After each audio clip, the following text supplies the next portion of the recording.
I say that this is the first time I've given the Medal of Freedom with the intuition that the recipient might take it home, melt it down, and turn it into something that can be sold to help the poor. And I want to thank you for something, Mother Teresa. Your great work and your life have inspired so many Americans to become personally involved themselves in helping the poor. So many men and women in every area of life, in government and the private sector, have been led by the light of your love, and they have given greatly of themselves. And we thank you for your radiant example.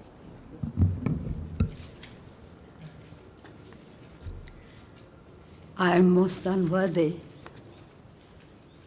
of this generous gift of our President, Mr. Reagan, and his wife, and you people of United States.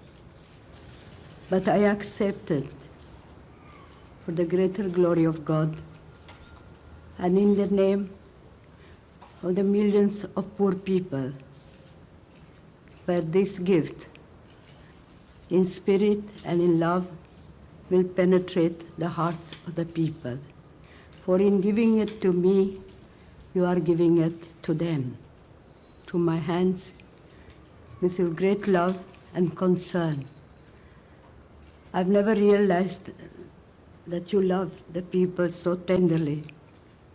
I had the experience, I was last time here, a sister from Ethiopia phoned me and said, our people are dying, our children are dying. Mother, do something. And the only person that came in my mind while she was talking, it was the President. And immediately I wrote to him and I said, I don't know, but this is what happened to me. And next day it was that immediately he arranged to bring food to our people. And I can tell you, the gift that has come from your people, from your country, has brought life, new life, to our suffering people in Ethiopia.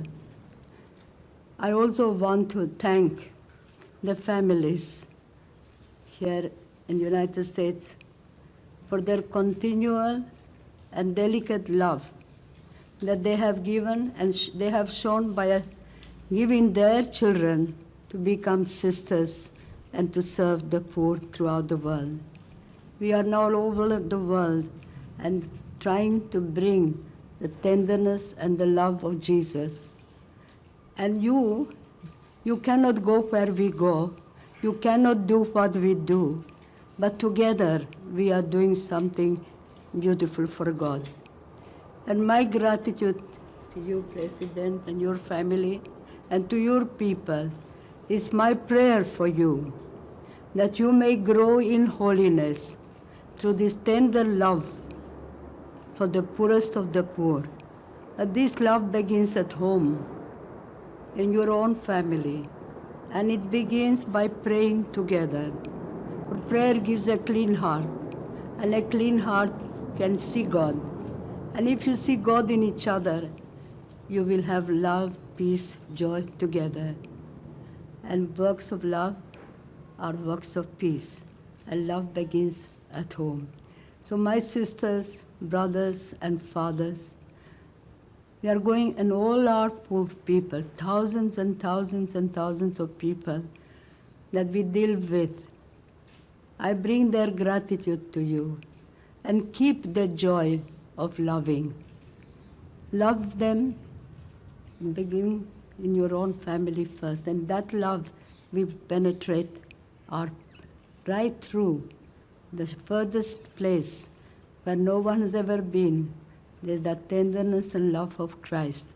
And remember that whatever you do to the least, you do it to him, Jesus said. You did it to me. What a wonderful opportunity for each one of us to be 24 hours with Jesus. And in doing what we are doing, as he said, if you receive a little child in my name, you receive me. If you give a glass of water in my name, you give it to me. What the wonderful, beautiful tenderness and love of Christ for each one of us. So once more, I want to thank you for this beautiful gift, which I'm sure it will bring great joy to our people by sharing it with them. God bless you and keep you in his heart.